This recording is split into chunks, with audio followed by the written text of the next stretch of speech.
Un gusto estar aquí. Muchas gracias a todos los presentadores y a todos los que formaron parte de esta reunión. Eh, la verdad que ha sido una jornada súper provechosa, súper interesante. Y bueno, queríamos tener este tercer bloque también, fomentar todo lo que es la investigación. Gran parte de esta jornada es tratar de fomentar la investigación económica seria y formal aquí en el país, ¿verdad? Involucrar a las universidades y a los jóvenes en este proceso. Y para esa tarea hemos hecho un llamado a que los jóvenes recién egresados o que están realizando algún estudio posgrado nos envíen sus trabajos para que puedan presentar aquí durante la jornada, por lo menos por un periodo breve de tiempo, ¿verdad? Los trabajos seleccionados han sido los que figuran en el programa: Raúl Marrone, de la Universidad Católica; Ana Belilla, de la Nacional, egresada de la Nacional; Matías González, también de la Nacional; y Martín Adolfo Cordón. Entonces vamos a arrancar con las 4 presentaciones, 10 minutos cada una de las presentaciones, y al final vamos a dejar para espacio de preguntas y respuestas del público. Eh, Muchas gracias nuevamente y arrancamos con Raúl Marrone. Muy buenas tardes a todos. Estoy muy agradecido de esta oportunidad de poder presentar mi trabajo. Mi nombre es Raúl Marrone. Soy egresado de la carrera de Economía por la Universidad Católica, como mencionó. Y bueno, mi trabajo final de grado se titula Robusto pero frágil, un riesgo de contagio por superposición de portafolios de activos en el sistema financiero del Paraguay, ¿sí? Es un análisis de estabilidad financiera usando teoría de redes. A continuación, en este breve tiempo, les quiero comentar un poquitito acerca del problema, los resultados que obtuve y las conclusiones a las que pude llegar, ¿sí? Arranco con la premisa básica de que las instituciones financieras están altamente interconectadas, ¿sí? Ellas forman relaciones por ambas partes de sus balances generales, ¿sí? Banco A tiene algún tipo de contrato de deuda con Banco B, este con Banco C, y así sucesivamente para todo el sistema financiero. Ahora, estas mismas conexiones que hacen al sistema tan eficiente son las mismas que pueden generar canales por los cuales se genera un problema, que es como el arma de doble filo de las conexiones, el problema de riesgo de contagio financiero. El contagio financiero, en palabras muy sencillas, es cuando un shock negativo afecta a un agente del sistema y este se propaga a toda la red, ¿sí? Ahora, estas conexiones pueden ser de muchas formas, pueden ser directas a través de deuda, entre conexiones directas entre bancos, pero también hay otro tipo de conexiones. Y eso es lo que estudiamos en mi trabajo. Una de esas conexiones que son indirectas se denomina superposición de portafolios. La superposición de portafolios, en términos muy sencillos, es que agentes financieros inviertan en activos similares o los mismos activos. Esto se da cuando un agente, luego de tomar decisiones acerca de dónde alocar sus recursos, toma una canasta de activos finitos, y se puede dar que, no necesariamente porque se pusieron de acuerdo, sino por sus propias acciones, inviertan en activos que tienen perfiles de riesgo similares. Esto lleva a que podamos relacionar a los bancos mediante la similitud de riesgo que tienen. Entonces podemos decir que Banco A y Banco B están relacionados a través de riesgos comunes y los podemos representar de esta forma, ¿sí? Ahora, ¿para qué hacemos esto? ¿Para qué dibujar a la red al sistema financiero de esta forma? Por un motivo muy útil, que es que podemos apalancarnos de lo que se denomina la nueva ciencia de redes. La nueva ciencia de redes estudia las relaciones que las representamos como links, entre agentes que las representamos como nodos. Esa imagen que ven ahí, en forma muy básica, es una red, ¿sí? Entonces, la ciencia de redes explotó en las últimas décadas, creció exponencialmente porque tenemos mejores datos y porque es una herramienta universal. Las mismas herramientas matemáticas se pueden utilizar para estudiar sistemas que son muy diferentes, hasta relaciones humanas, nuestras redes de comunicación como los aeropuertos e incluso las redes neuronales del cerebro humano. Son sistemas que parecen súper diferentes, pero por debajo estructuralmente son parecidos. Entonces, ¿para qué usar teoría de redes en los sistemas financieros. Y hay una premisa fundamental, que es que la forma que tenga esa red afecta la dinámica de contagio, ¿sí? Esto podemos llevarlo incluso a los dos extremos. Podemos imaginarnos una red como la que tienen a la izquierda, donde hay pocas conexiones. Shocks en este tipo de red quedan relativamente locales y no se expanden a toda la red.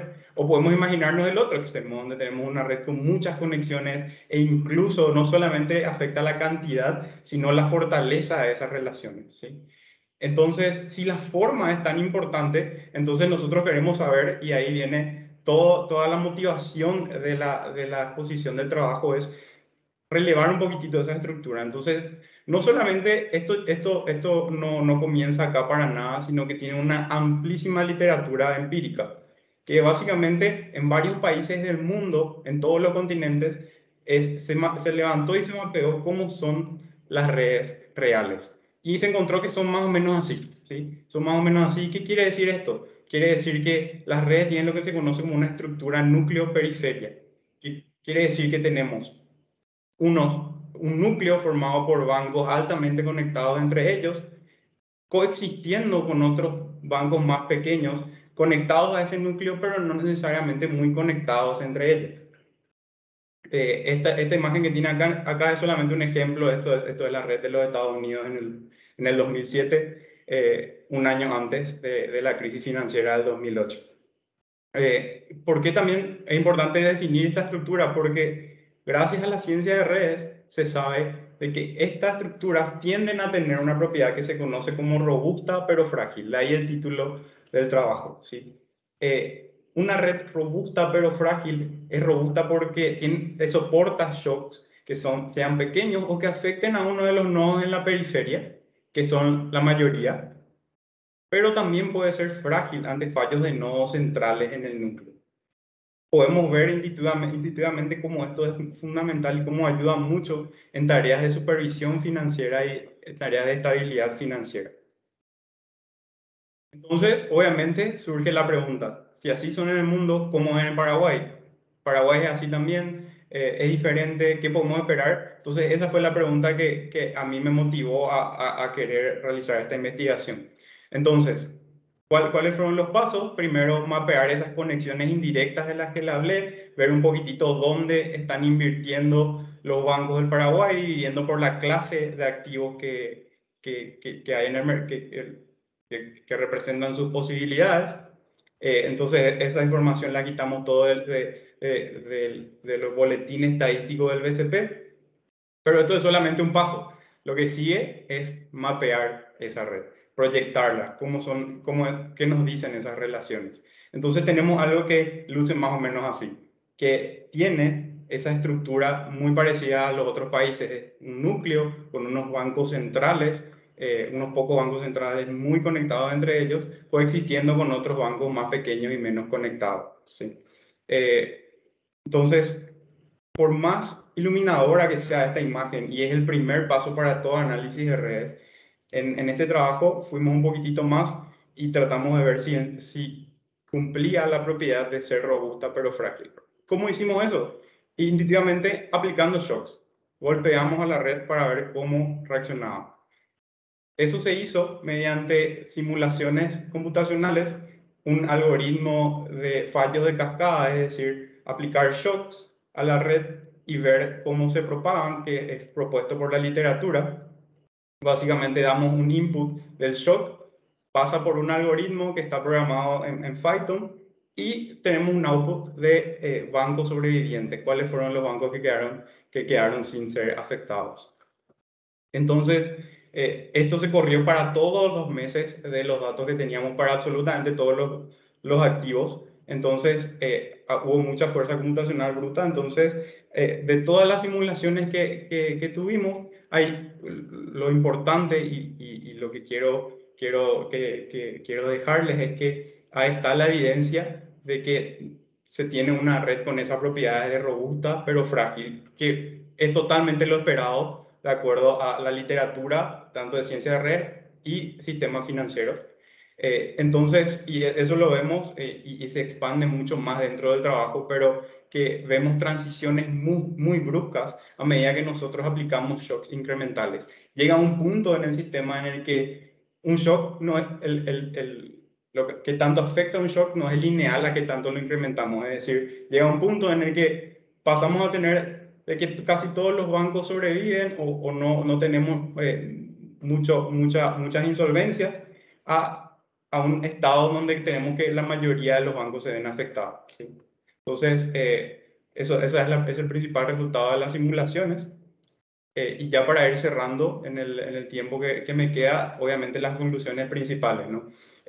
Los hallazgos principales que son que tenemos que la red bancaria del Paraguay tiene esa estructura núcleo-periferia y que presenta las propiedades de ser robusta pero a la vez frágil. Sí. Esto nos lleva a nosotros por último, tener una serie de recomendaciones y de siguientes pasos, que solamente para comentar esto es un primer trabajo de teoría de redes en Paraguay, es para apuntar la vista. Este tipo de cosas para nada reemplaza a lo que ya se hace hoy en supervisión financiera, solamente complementa, ¿sí? Ayuda a ir de esa mirada micro a una mirada un poco más macro. Estos modelos de teoría de redes están siendo utilizados en todo el mundo porque ayudan a reducir la incertidumbre y identificar agentes centrales y actuar acorde. Y por último, quiero dejar que esto es solamente el primer paso. Hay otros datos que se pueden explorar, hay otras redes que se pueden construir y por ende hay otros riesgos que podemos estudiar gracias a este acercamiento. Eso sería todo. Les agradezco a todos por su tiempo.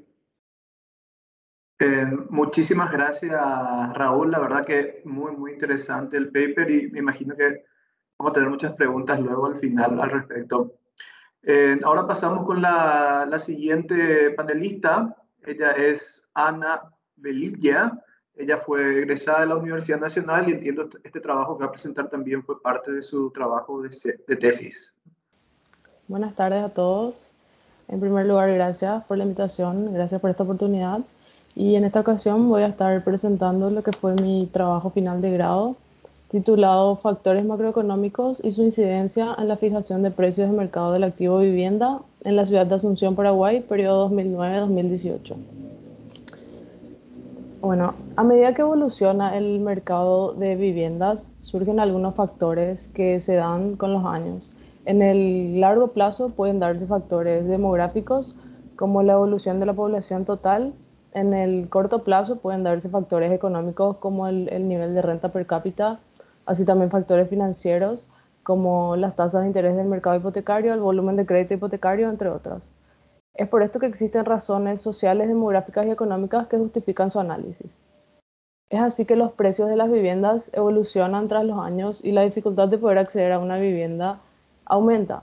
Esto debido a que en los últimos años la oferta inmobiliaria en la ciudad de Asunción ha desatendido a la demanda de la población de ingresos medios al estar direccionada a un segmento de la población de ingresos mayores. Entonces, conocer cuáles son los factores que inciden en el precio es ideal para la toma de decisiones. En el primer apartado, sobre el comportamiento de mercado del activo vivienda, teniendo en cuenta los precios fijados en el mercado de inmuebles, es importante conocer cuál es la situación legal de la vivienda en Asunción, donde en la tabla 1 se realizó un comparativo sobre la situación legal de la vivienda propia, donde se vio que hubo una variación porcentual positiva de 25,10% con respecto al año 2009, lo que significó que un mayor porcentaje de personas tuvo acceso a una vivienda propia. En la figura 1 se tiene el evolutivo del precio en guaraníes por metro cuadrado de principales barrios de la ciudad de Asunción. Asunción cuenta con 68 barrios en total, pero para este análisis se seleccionaron solamente 7 barrios debido a la disponibilidad de datos y debido al desarrollo comercial e inmobiliario que presentaron estos barrios. Que en primer lugar está el barrio Villamorra, que cuenta con el precio por metro cuadrado más alto, seguido por el barrio Coasatí, barrio Carmelitas, barrio Jara, Burucuyá, Manorá y Herrera. Luego, en el siguiente apartado, sobre el nivel de ingreso promedio necesario de una familia o una persona para alquilar o comprar una vivienda, para este análisis se consideraron 3 viviendas con valores de 300 millones de guaraníes, 500 millones de guaraníes y 800 millones de guaraníes a 20 años con una tasa de interés anual del 20%. Entonces, para el primer ejemplo, considerando una vivienda de 300 millones de guaraníes, una familia o una persona que no realice una entrega inicial, la cuota que deberá sostener es de 3.300.000 guaraníes aproximadamente, lo que requiere un ingreso mensual de 11 millones de guaraníes aproximadamente. Luego, para el segundo ejemplo, considerando una vivienda de 500 millones de guaraníes, la cuota que debería sostener una familia o una persona es de 5.500.000 aproximadamente sin realizar una entrega inicial, y el ingreso mensual que debería percibir es 18.300.000 guaraníes aproximadamente. Y por último, para el tercer ejemplo, la cuota que debería sostener es 8.800.000 aproximadamente, lo cual requiere un ingreso mensual de 29.300.000 aproximadamente. Esto teniendo en cuenta la regla financiera general de que las cuotas no pueden sobrepasar el 30% del ingreso mensual percibido. Entonces, ¿quiénes podrían sostener estas cuotas? Bueno, en Asunción se tiene que solamente el 7% de la población indica tener un ingreso entre 11 millones de guaraníes inferior a 18 millones de guaraníes, que solamente el 3,3% tiene un ingreso entre 18 millones de guaraníes e inferior a 29 millones de guaraníes, y que solamente el 1,5% tiene un ingreso superior a 29 millones de guaraníes. Luego, para el pago por alquiler de viviendas, en este análisis lo que se hizo fue comparar los montos de alquiler, comparando los años 2018 y 2019, donde se tuvo que para montos de 100.000 hasta 1 millón de guaraníes, esto tuvo una variación porcentual negativa con respecto al año 2009, lo que significó que un menor porcentaje de personas se encontraba pagando menos monto por alquiler. Luego, para monto superior a 1 millón de guaraníes y superior a 2 millones de guaraníes, esto sí tuvo una variación porcentual positiva, lo cual significó que un mayor porcentaje de personas se encontró pagando mayores montos por alquiler. Entonces se puede decir que hubo un aumento considerable en el precio de los alquileres, y que el ingreso mensual necesario para mantener el alquiler de una vivienda debe ser como mínimo un salario legal vigente o idealmente superior al mismo. Luego, en el siguiente apartado, sobre la incidencia de los factores macroeconómicos en la determinación del precio, la variable de interés, el PIB del sector construcción, en primer lugar, donde se puede ver que la evolución del sector construcción tuvo una tendencia creciente, llegando en el año 2018 a más del doble del año 2009. Luego, el índice de precios de la categoría alquiler y mantenimiento de viviendas, donde los picos están explicados por un aumento en el precio de los alquileres, donde se puede observar el mayor pico en el año 2012, que llegó a casi 14%. Luego, las tasas de interés del sistema financiero. Aquí se puede observar, en primer lugar, que las financieras poseen tasas activas para préstamos de vivienda que son superiores a los bancos. Así también, ambos, tanto bancos como financieras, han disminuido sus tasas en este periodo estudiado. Las financieras pasando del 37,04% en el año 2009 a 29,96% en el año 2018, y los bancos han disminuido de 15,39% en el 2009 a 11,85% en el año 2018.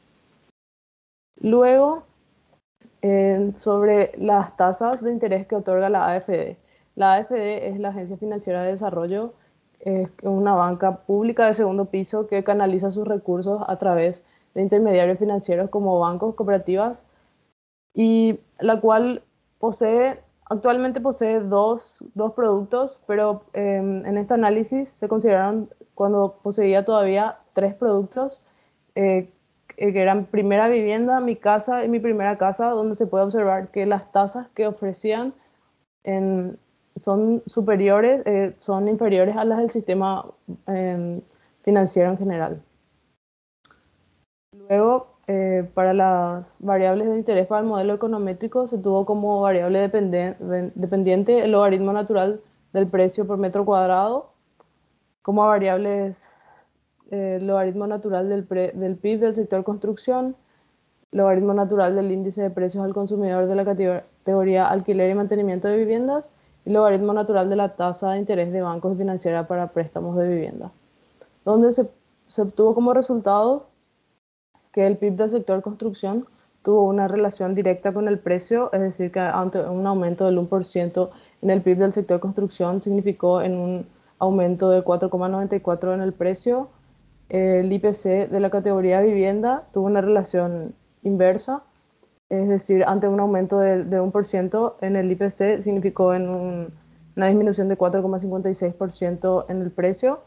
Y por último, la tasa de interés del sistema financiero, la cual tuvo una relación directa, es decir, ante un aumento del 1% en las tasas, el precio aumentó en 1,31%.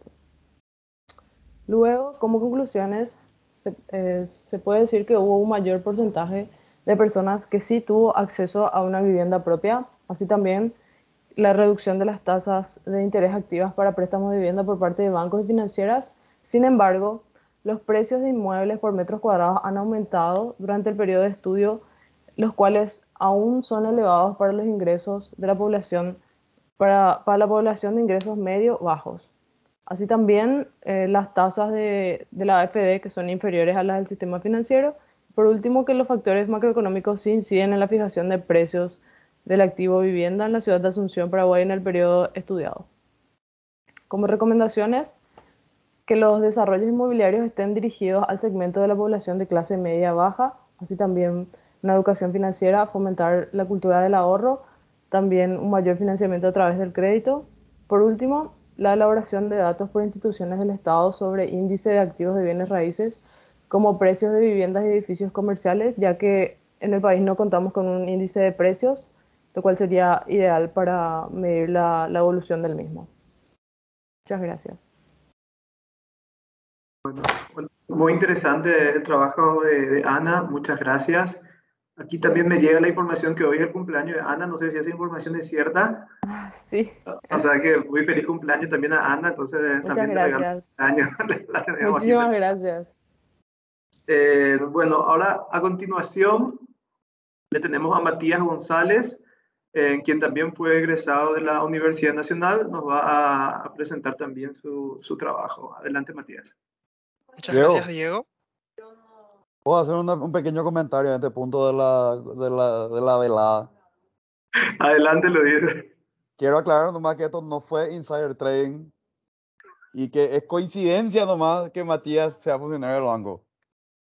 Exacto. Matías es funcionario del Banco Central del Paraguay, pero aclaramos que elegimos su trabajo sin saber que era él, ¿verdad? Después nos dimos cuenta que había sido funcionario del Banco Central del Paraguay.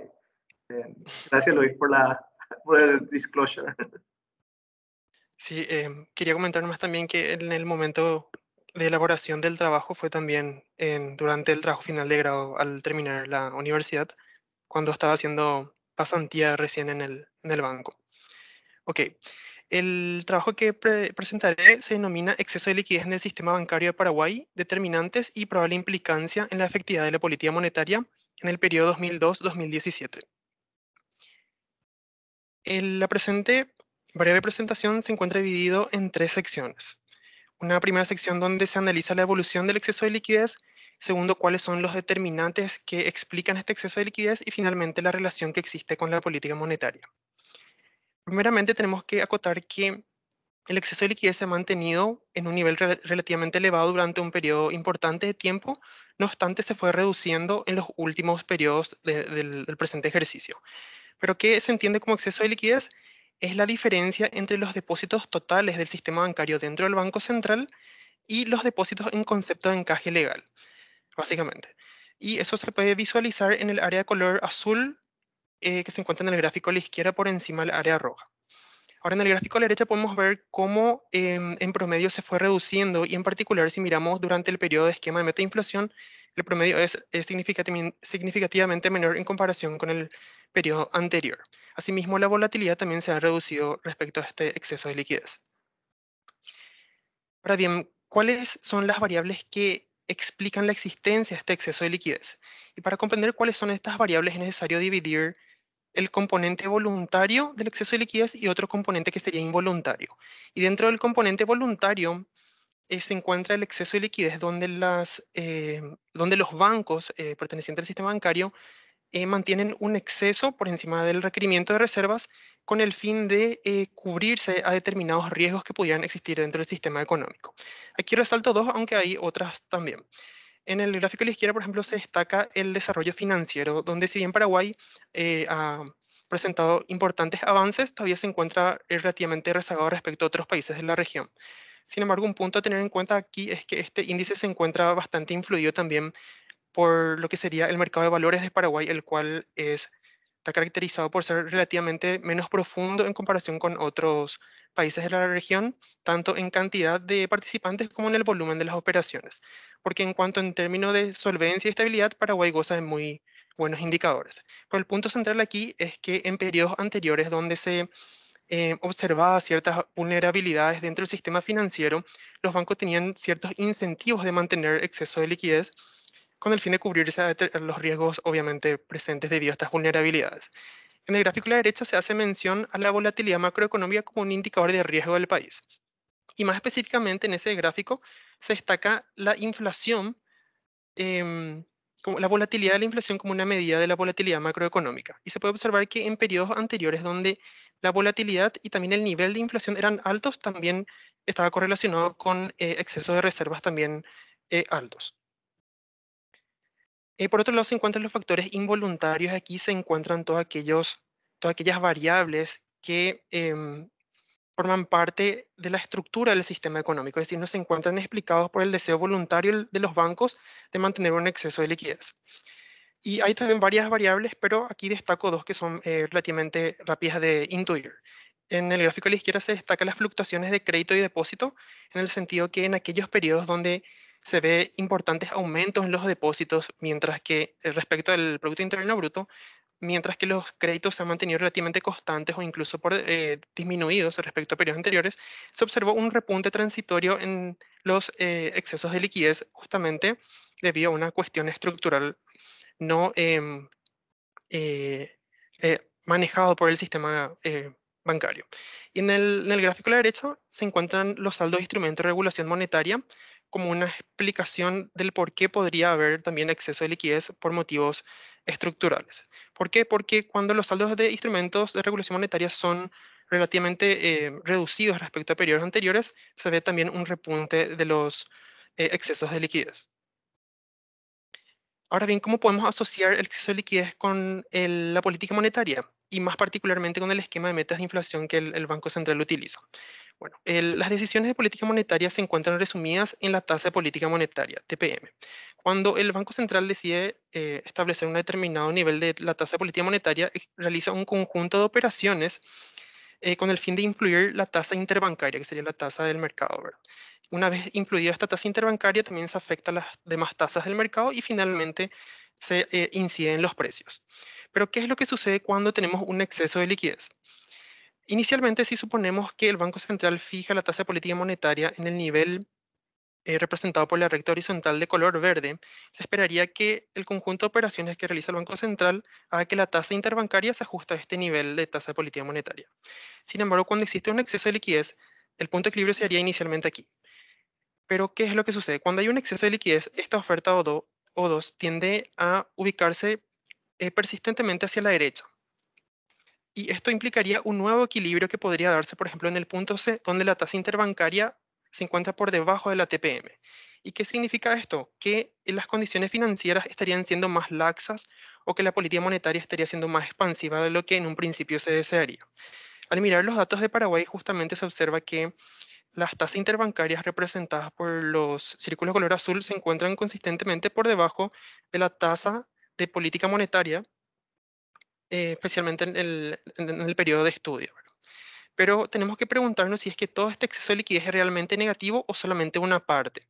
Es decir, podemos dividir la parte que realmente es negativa. Y para poder responder a esta pregunta es necesario recordar los componentes del exceso de liquidez, voluntario e involuntario.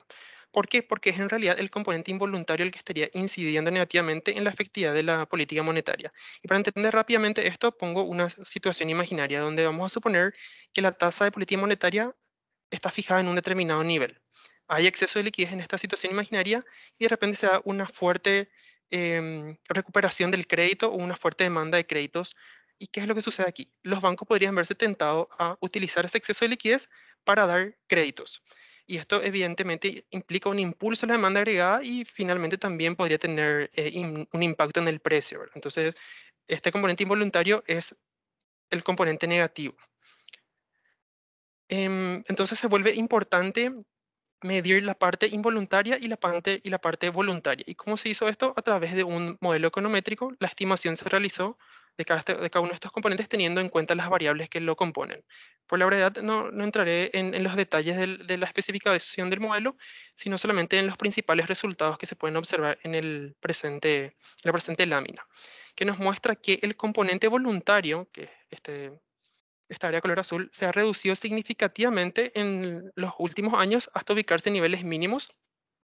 ¿Por qué se dio esto? Bueno, es consistente con las continuas mejoras que se realizaron dentro del mercado de dinero, que es el mercado donde participan el Banco Central y los agentes del sistema financiero, y es en donde finalmente se altera la tasa interbancaria.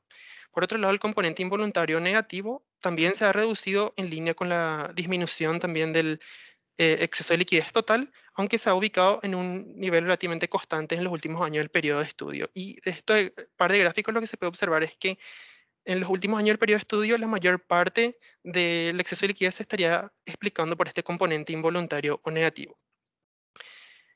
Entonces, para concluir, vimos que el exceso de liquidez se ha reducido en el tiempo, así como también su volatilidad, y se encuentra determinado por factores voluntarios e involuntarios, siendo este componente involuntario el que estaría incidiendo en la efectividad de la política monetaria, en el sentido de que debilita implícitamente ciertos mecanismos de transmisión y quizás más particularmente el mecanismo de transmisión de tasas. No obstante, se ha reducido este componente involuntario. Y para finalizar, quisiera dejar bien en claro este último punto, donde si bien es cierto que podemos decir que hay un efecto negativo del exceso involuntario, este efecto sería mucho menor a lo esperado. ¿Pero por qué? Porque hay un mecanismo de transmisión en Paraguay que se encuentra bastante fortalecido, que sería el mecanismo de expectativas, el cual muestra que existe un fuerte anclaje en las expectativas de inflación. ¿Y esto por qué sucede? Justamente por los importantes avances que se realizaron en materia de estabilidad financiera, control de la inflación y justamente la credibilidad del Banco Central. Muchas gracias. Muy bueno, súper interesante también la presentación de Matías y bueno, les recalco que las preguntas las vamos a hacer ahora al terminar de la siguiente presentación que viene a continuación, que es Martín Bordón Lesme. Martín también es egresado de la Universidad Católica y actualmente, corregime Martín, no sé si terminaste o estás terminando la maestría en la Universidad Autónoma de Barcelona. Bueno, buenas tardes. El día de hoy le quiero presentar el segundo ensayo de mi tesis doctoral, que es el efecto rebote directo para dos grupos de ingreso del caso de Paraguay. Yo soy el autor principal y mis otros profesores de tesis son los coautores, ¿verdad? Jaume y Emilio. En esta presentación voy a querer hablar un poquito sobre la intuición de lo que es el efecto rebote en general, el efecto rebote directo, brevemente vamos a hablar de la teoría, cómo podemos estimar el efecto rebote a través de elasticidad precio de la demanda de energía en este caso, que lo ideal sería a través de la elasticidad precio de la demanda de los servicios energéticos.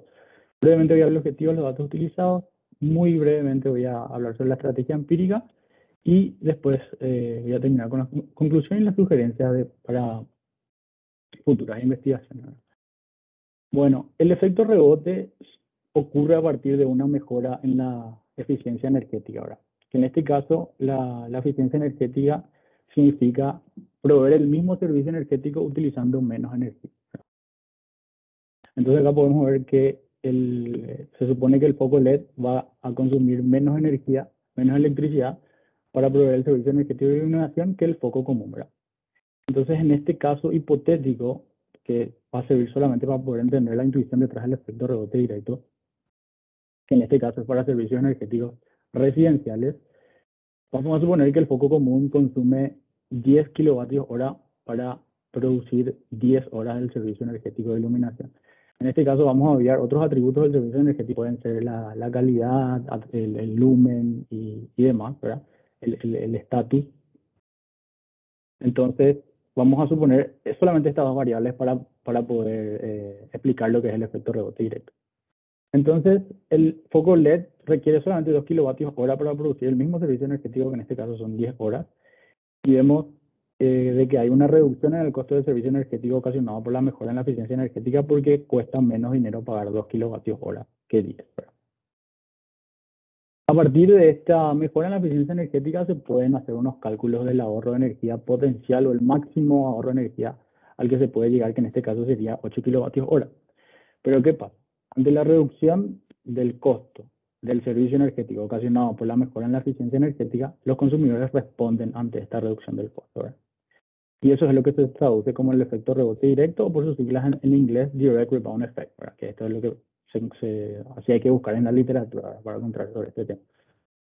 Entonces, ¿qué es lo que pasa? El efecto rebote directo en este caso reduce los ahorros de energía esperados porque los consumidores reaccionan ante la reducción del costo del servicio energético ocasionado por la mejora en la eficiencia energética. Entonces sería un poquito el concepto más formal, ¿verdad? Entonces el efecto rebote directo en este caso sería una reducción de los ahorros de energía. La literatura nos dice, ¿verdad?, que, bueno, utilizan 5 horas más ahora, utilizan más de iluminación y eso se traduce en más consumo de energía. La evidencia empírica nos dice de que siempre va a haber un ahorro de energía después de una mejora en la eficiencia energética. Por lo general, si solamente tenemos en cuenta el efecto rebote directo, decimos que la demanda de los servicios energéticos es inelástica, ¿verdad? Pero hay casos, dependiendo del servicio energético, que por más de que haya una mejora en la eficiencia energética, se consume más energía que antes. Entonces esto superaría los 10 kilovatios hora en este caso hipotético. Pero nos vamos a centrar en lo que es el efecto rebote directo, ¿verdad? Volviendo, hay otros tipos, ¿verdad? Los clásicos son el directo, el indirecto y el económico global. El económico global dice que es el cambio de las cantidades y los precios de todos los servicios y bienes en la economía después de una mejora en la eficiencia energética. Bueno, ahora vamos un poco a la parte más formal de lo que es el efecto rebote directo, que es la relación entre dos elasticidades, ¿verdad? Este es el consenso que se llegó en la literatura para definir propiamente el efecto rebote directo, ¿verdad? En mi tercer ensayo queremos discutir un poco esto, ¿verdad? Pero bueno, ahora nos vamos a centrar en lo que tenemos en la literatura, ¿verdad? Que es la relación entre la elasticidad de la eficiencia de la demanda de energía y la elasticidad de la eficiencia de la demanda del trabajo útil. Esta es la definición principal del efecto rebote directo, ¿verdad? La elasticidad de la eficiencia de la demanda del trabajo útil. El trabajo útil en este caso sería iluminación, la cantidad de lumen por hora, ¿verdad? El servicio energético en sí, ¿verdad? Entonces la elasticidad de la eficiencia de la demanda del trabajo útil quiere decir, siguiendo el caso hipotético, aumenta la eficiencia, ¿verdad? Si aumenta la eficiencia, ¿cuánto va a variar el consumo del servicio energético, ¿verdad? Y en este caso, si aumenta la eficiencia, ¿cuánto va a variar el consumo de energía, ¿verdad? Y esto es lo que nosotros tratamos de estimar, ¿verdad? Entonces, la elasticidad de la eficiencia de la demanda de energía es igual a la elasticidad de la demanda del trabajo útil menos 1. Hay otra fórmula para llegar a esta definición, pero por una cuestión de tiempo no lo voy a desarrollar aquí, ¿verdad? Pero por una cuestión, por una cuestión de datos y también de otras situaciones, ¿verdad? que nos encontramos a la hora de estimar a través de un modelo econométrico, definir eficiencia es a veces un poco subjetivo, así como vimos en el ejemplo hipotético. También obtener datos de eficiencia es muy difícil, ¿verdad? Entonces, trabajamos a partir de los datos que tenemos, que son los precios de la energía, ¿verdad? Entonces, dejamos un poquito de lado lo que es el servicio energético y nos centramos en la elasticidad, precio de la demanda de la energía en sí, que en este caso sería electricidad, y que esta es el aproximado del efecto rebote directo. Entonces, cuando nosotros estamos estimando la elasticidad, precio de la demanda de la electricidad, podríamos llegar a un aproximado del efecto rebote directo. Entonces, para llegar a esto necesitamos estas suposiciones. Simetría quiere decir de que para los consumidores da lo mismo un aumento en la eficiencia energética que una disminución en los precios de la electricidad. Viceversa. Si aumenta los precios de la electricidad, va a dar lo mismo a que si disminuye la eficiencia energética. La eficiencia energética, repito mucho, pero voy a volver a conceptualizar, es requerir menos energía para obtener el mismo servicio energético, ¿verdad? Un aire acondicionado más eficiente, un auto que consuma menos combustible. Esos podrían ser ejemplos de eficiencia energética. Exogeneidad tiene que ver con los precios y la eficiencia, ¿verdad? El precio y la energía. Si el periodo estudiado es un periodo de aumento en precios energéticos, se entiende que eso va a influir en la eficiencia, ¿verdad? Porque si empieza a aumentar el precio de la electricidad, nosotros vamos a buscar aparatos que requieran menos energía, más eficientes, ¿verdad? Entonces, para llegar a esta suposición necesitamos que el periodo de estudio sea un periodo de estabilidad de precios o disminución de precios, ¿verdad? Que es el caso de Paraguay, ya que la ANDE fija los precios por un periodo, por lo general, largo, ¿verdad? Y la eficiencia energética es constante. Esto le voy a aplicar con un ejemplo que es que en un auto consume X cantidad de combustible en ruta y en ciudad, ¿verdad? Entonces la eficiencia energética de ese aparato que es el auto no es constante, ¿verdad? Entonces necesitamos todo esto para poder decir de que la elasticidad precio de la demanda de la electricidad es un aproximado del efecto rebote directo para la electricidad. Bueno, terminando con el concepto y la intuición detrás del efecto rebote directo, este fue el objetivo de mi segundo ensayo, que es estimar el efecto rebote directo para todos los servicios energéticos que requieran electricidad en Paraguay. Estos son uno de los ejemplos de los servicios energéticos que pueden ser proveídos por la electricidad y también por otras fuentes energéticas que vamos a discutir más adelante, si nos da tiempo. Bueno, brevemente, para no perder mucho tiempo acá, este es el modelo econométrico, el método econométrico de estimación, ¿verdad? La otra vez leí un tweet de Woolrich que no hay que más decir modelo, entonces por eso nomás puse método, ¿verdad? Pero se puede decir modelo también, ¿verdad? Entonces estas son las variables del método econométrico de estimación, que es el precio de la electricidad rezagada, porque por lo general se consume y después se paga, ¿verdad? El precio del gas, que podría ser un bien sustituto, el ingreso y las variables climáticas, ¿verdad? Esta es la variable de calor, de frío y la variable endógena rezagada. Por una cuestión de observaciones y otras cuestiones econométricas, decidimos utilizar un método de estimación de datos de panel con efectos fijos de cross-section weights. No sé si esta es la traducción literal, ¿verdad? Porque lo ideal hubiese sido estimar con datos de panel de sistemas GMM de paneles dinámicos de Arellano Bonder. Entonces usamos un panel dinámico un poco más simple, ¿verdad? Por una cuestión de datos y de otras cuestiones económicas, ¿verdad? También esto lo hicimos a nivel distrital y departamental, ¿verdad? Por una cuestión de robustez en los resultados, encontramos tanto a nivel distrital como a nivel departamental una mayor elasticidad en los hogares de ingresos medios y altos que en los hogares de bajos ingresos, ¿verdad? Vamos a ver los resultados a nivel distrital. Voy a explicar acá un poquito qué es lo que encontramos, ¿verdad? Si el precio de la electricidad aumenta en un 100%, nuestra variable de interés nos dice de que los hogares de ingresos medios y altos van a disminuir su consumo en un 60%. Si los precios de los hogares de bajos ingresos, porque hay dos precios, hay un precio para los hogares de bajos ingresos y un precio diferente para los hogares de ingresos medios y altos, porque la ANDE provee esa diferencia, ¿verdad? Entonces, si los precios de los hogares de bajos ingresos aumentan un 100%, los hogares de bajo ingreso van a disminuir su consumo de electricidad en un 18%. Esto se puede leer de otra manera. Los ahorros de energía potenciales en los hogares de ingresos altos y medios se va a ver disminuido en un 60% si hablamos del efecto rebote directo, y en los hogares de bajos ingresos un 18%. Acá lo contraintuitivo y lo interesante es que los hogares de bajos ingresos se ven menos afectados, según este método de estimación, por los precios que los hogares de ingresos medios altos, ¿verdad? Lo intuitivo sería de que, bueno, los que tienen menos ingresos, menos plata, van a dejar de consumir la electricidad porque aumentó en un 100%, ¿verdad? Y acá tenemos al revés, ¿verdad? Contraintuitivo. Una de las explicaciones, tenemos más en el paper, ¿verdad? Pero una de las explicaciones es que básicamente los hogares de bajos ingresos no consumen electricidad. Esto me olvidé de traducir. Consumen carbón vegetal y leña para satisfacer los servicios energéticos de subsistencia. Y los servicios energéticos de confort, que sería la refrigeración de espacios, tienen un mayor peso, ¿verdad?